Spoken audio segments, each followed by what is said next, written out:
Ministère Bethesda. Ministère Bethesda.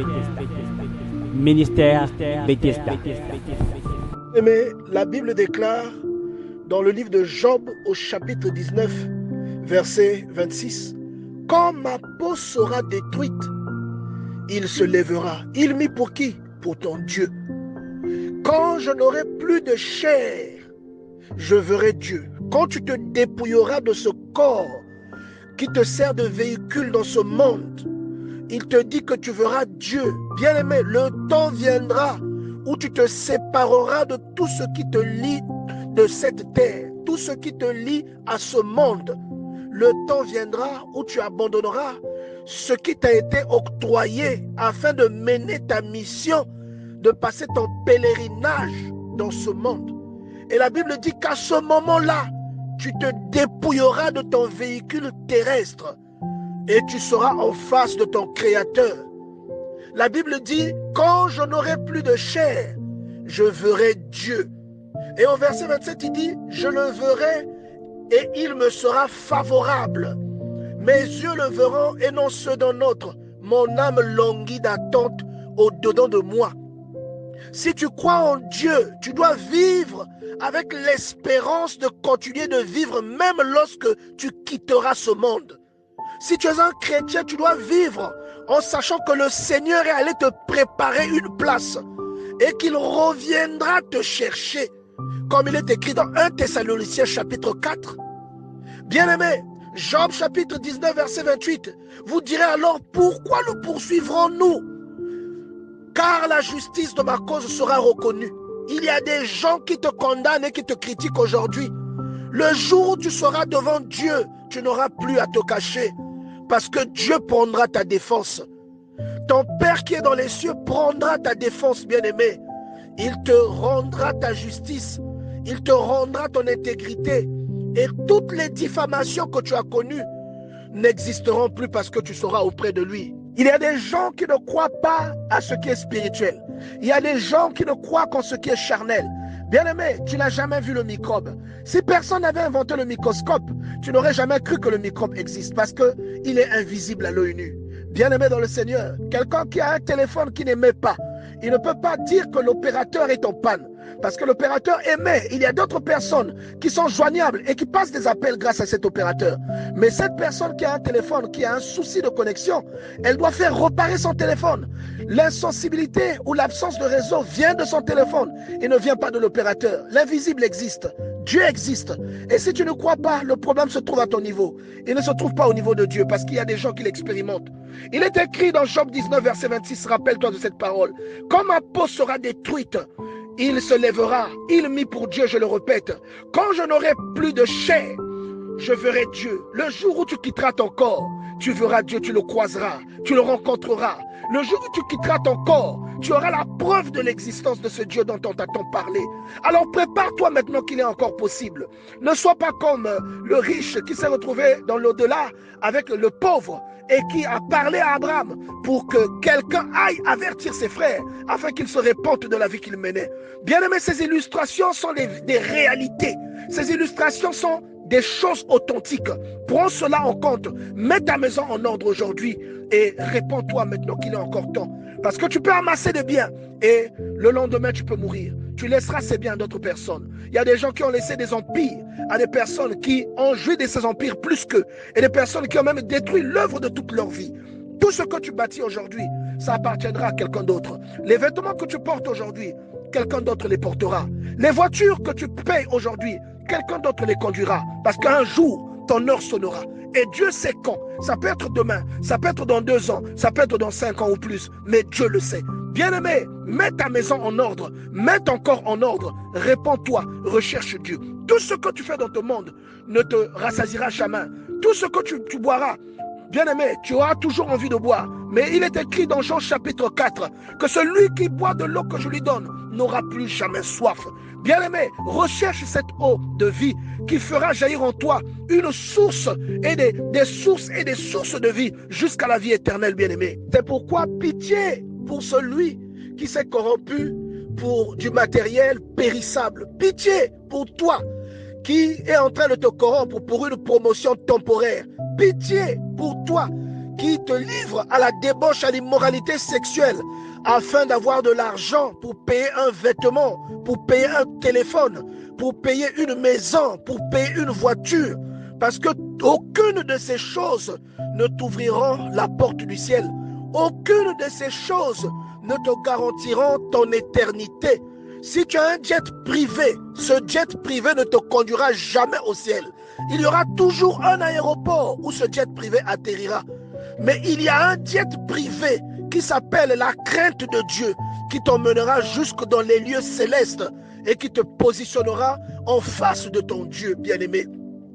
La beauté sur laquelle tu comptes aujourd'hui ne pourra pas te délivrer.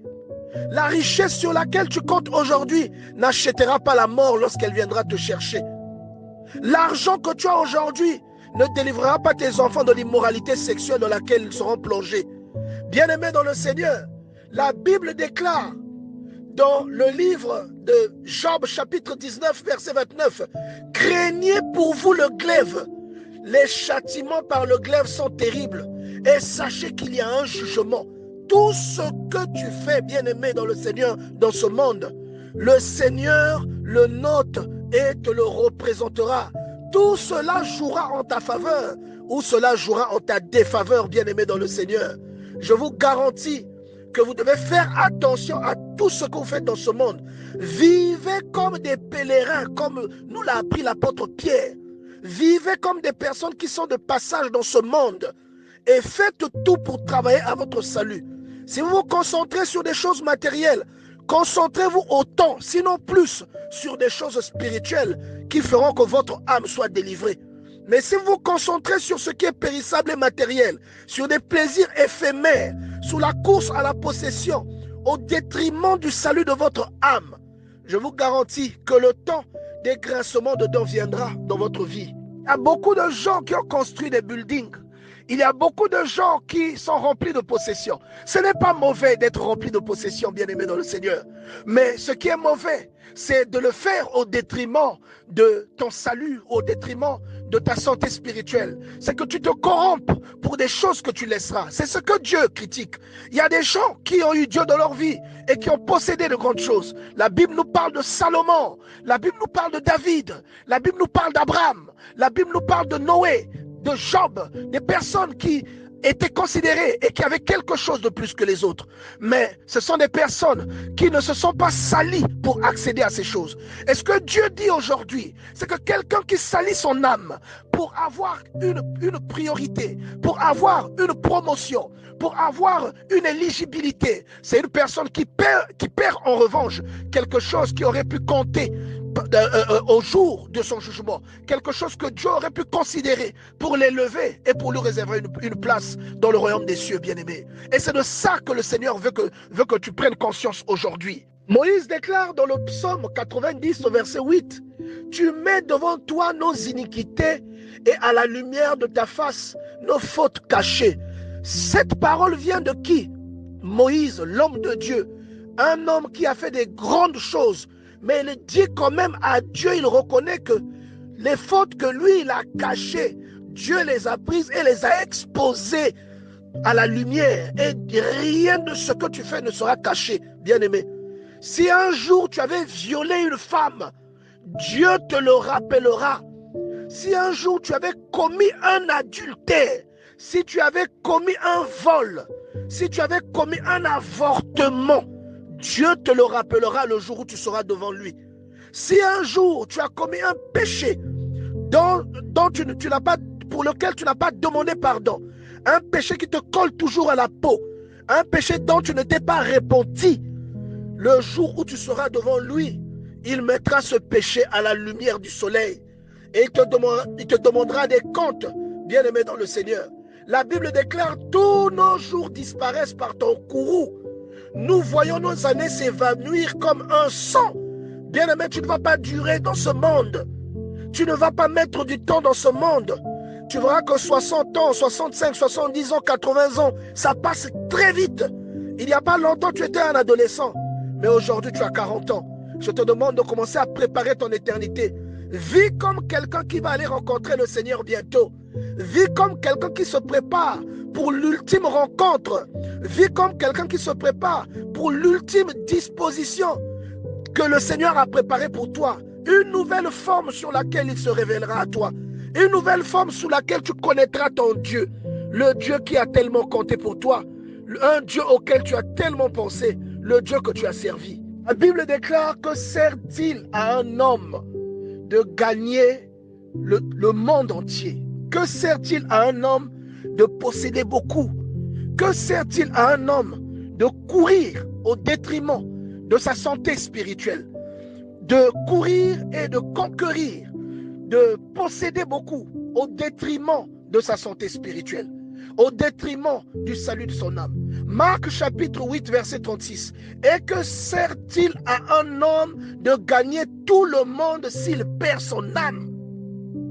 Que donnerait un homme en échange de son âme? C'est la question que Jésus pose à quelqu'un. C'est la question que le Seigneur te pose.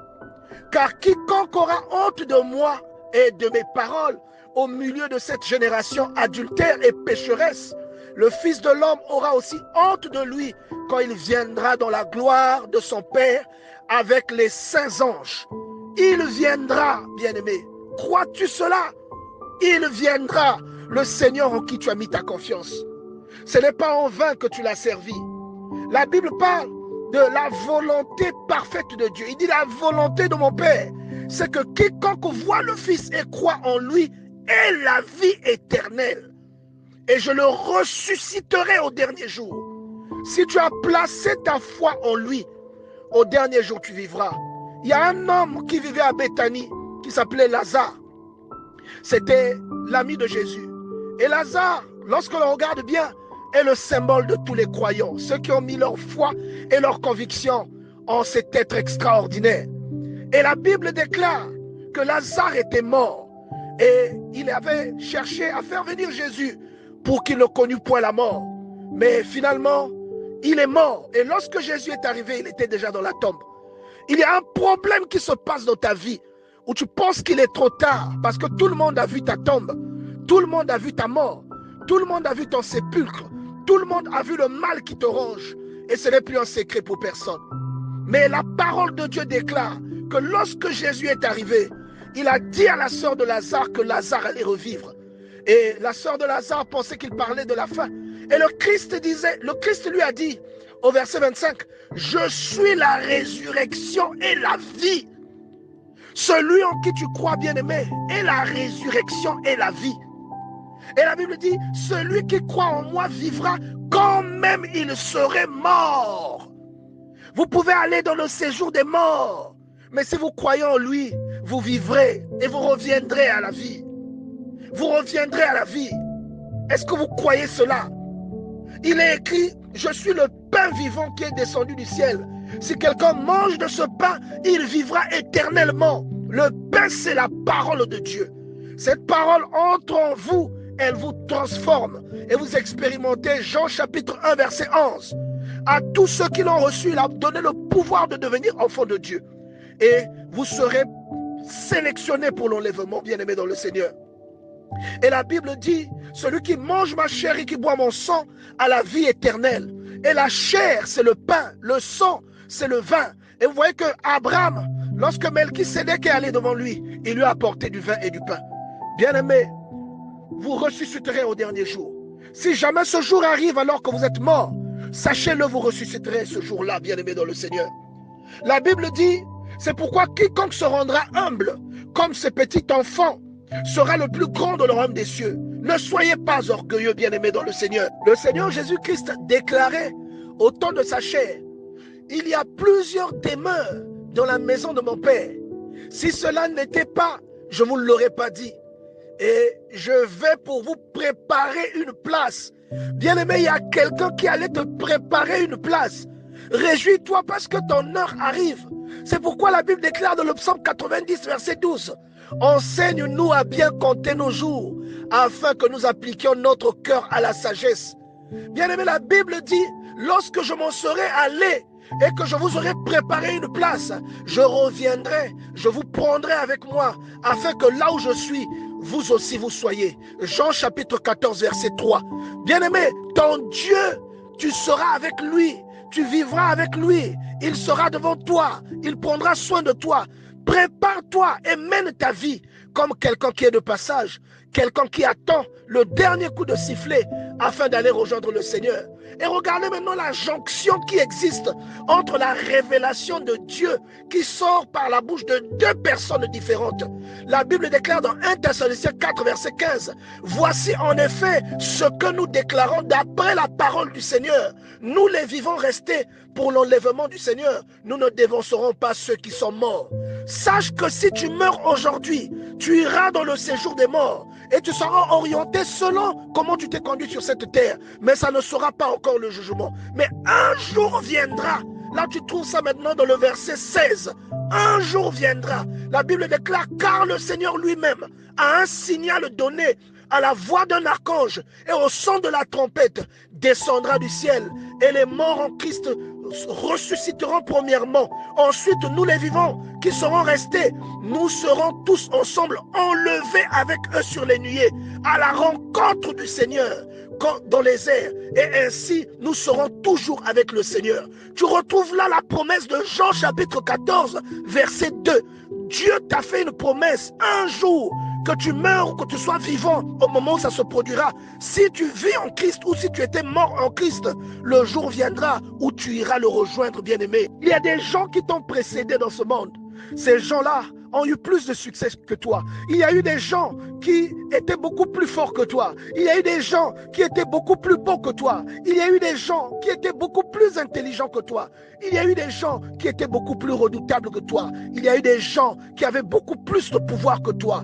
Il y a eu des gens qui étaient beaucoup plus évolués que toi. Il y a eu des gens qui étaient beaucoup plus riches que toi. Il y a eu des gens qui ont eu beaucoup plus de possessions que toi. Il y a eu des gens qui ont servi Dieu plus que toi tu ne le servirais jamais. Il y a eu des gens qui ont fait des sacrifices plus que tu ne les ferais jamais. Tous ces gens-là aujourd'hui sont passés. Ils n'existent plus. La Bible dit ils sont couchés. La Bible dit ils attendent ce jour glorieux. Alors toi aujourd'hui, tu es en train de vivre. Ne te laisse pas tromper par ce que tu traverses. Ne te laisse pas embrouiller par le faux semblant qui est en train de venir de ta vie, qui brille. C'est une lueur temporaire. C'est une lueur et un éclat temporaire. Concentre-toi et agrippe-toi aux choses qui sont éternelles. Agrippe-toi aux choses qui vont octroyer la vie. Matthieu chapitre 24 verset 30. Alors le signe du Fils de l'homme paraîtra dans le ciel. Il y a quelqu'un qui vit pour n'attendre que ce moment-là. Il y a quelqu'un qui vit, même s'il sait qu'il mourra, mais il sait que même dans la mort, il attendra ce moment-là. La Bible déclare que les vivants ne précéderont pas les morts. La Bible déclare que ceux qui seront morts ressusciteront premièrement pour aller à la rencontre de Dieu. Et nous irons tous ensemble, nous qui serons restés vivants. Ou si nous sommes dans la mort à ce moment-là, ceux qui seront restés vivants ne nous précéderont pas. Nous serons tous ensemble et nous irons à la rencontre du Seigneur. Et la Bible déclare que nos corps seront changés en un clin d'œil. Nous revêterons des corps glorieux, bien-aimés dans le Seigneur. Et la Bible dit, alors un signe du Fils de l'homme, alors le signe du Fils de l'homme paraîtra dans les ciels.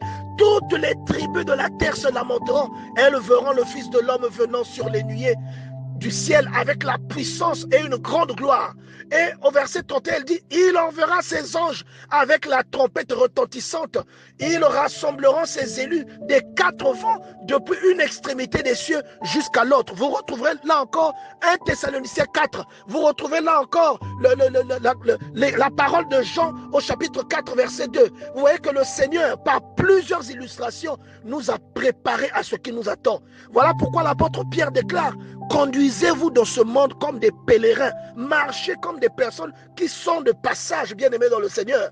Apocalypse chapitre 1 verset 7. Voici il vient avec les nuées et tout œil le verra. Même celui qui est dans la mort verra ce jour. Il dit celui qui est dans la mort, il verra. S'il est mort en Christ, il sera enlevé. S'il n'est pas mort en Christ, il demeurera là où il est et il attendra le jugement du trône blanc. Il attend. Alors bien-aimé, j'aimerais que tu vives ta vie en étant conscient et en te préparant pour ce grand jour. Alors de deux hommes qui seront dans les champs, l'un sera pris et l'autre sera laissé. Matthieu chapitre 24 verset 40.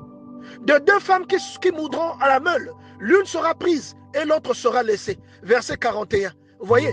Et la Bible dit, il vient avec les nuées. Bien-aimé, marche et pose des actes pour que tu sois qualifié ce jour. La terre à laquelle tu t'accroches ne te donnera rien, ne te retiendra pas. Un jour, tu mourras. Tu abandonneras le véhicule qui te sert de corps, le véhicule pour lequel tu t'es corrompu. Et tu te détacheras de ce corps dont tu prends ton soin, ce corps qui t'a conduit vers le péché, ce corps qui t'a empêché de craindre Dieu, ce corps pour lequel tu as été insolente vis-à-vis de ton mari, ce corps pour lequel tu as méprisé ta femme, ce corps pour lequel tu n'as pas eu du respect pour tes enfants, ce corps pour lequel tu as trouvé que tu n'avais pas suffisamment de temps pour connaître ton Dieu. Tu l'abandonneras. Ce corps-là ne t'accompagnera qu'un temps. Tu l'abandonneras et tu iras en esprit rencontrer quelqu'un qui mettra à la lumière du soleil toutes les fautes que tu auras commises, bien-aimé. Apocalypse chapitre 7, verset 9. La Bible déclare: après cela, je regardais, et voici, il y avait une grande foule que personne ne pouvait compter, de toutes les nations, de toutes tribus, de tout peuple et de toutes les langues. Ils se tenaient devant le trône de Dieu, l'agneau revêtu, devant le trône de Dieu et devant l'agneau revêtu de robes blanches et des palmes dans leurs mains. Bien-aimés, soyez heureux. Vous ne vous lamenterez plus. Vous ne vous lamenterez plus, bien-aimés, dans le Seigneur. Parce que la Bible dit, ils n'auront plus faim, ils n'auront plus soif, et le soleil ne les frappera plus. Plus aucune puissance ne pourra dominer sur vous lorsque vous serez avec votre Dieu. La Bible dit, ni aucune chaleur ne les frappera, car l'agneau qui est au milieu d'eux, au milieu du trône, les paîtra et les conduira aux sources des eaux de la vie, et Dieu essuiera toutes leurs larmes. Bien-aimés, réjouissez-vous, parce que le temps vient où vous serez avec votre Dieu. Le temps vient où vous laisserez ce monde, vous irez dans la gloire. Le temps vient, alléluia, où vous rentrerez à la maison et vous irez retrouver le Seigneur. Le temps vient où vous serez en face de lui, où il ne fera plus jamais nuit, où le jour sera éternel. Dieu habitera avec vous et vous habiterez avec lui au milieu de son tabernacle, la nouvelle Jérusalem. Alors comment tu te conduis dans ce monde? Est-ce que tu te conduis pour préparer ton éternité ou est-ce que tu te conduis seulement pour jouir de la vie et ensuite pour aller dans l'éternité qui te détruira, pour aller souffrir éternellement? Bien-aimé dans le Seigneur, il n'est pas encore trop tard. Réponds-toi et donne ta vie à Dieu. Ta vie ne durera pas longtemps. Ministère Bethesda. Ministère Bethesda. Ministère Bethesda.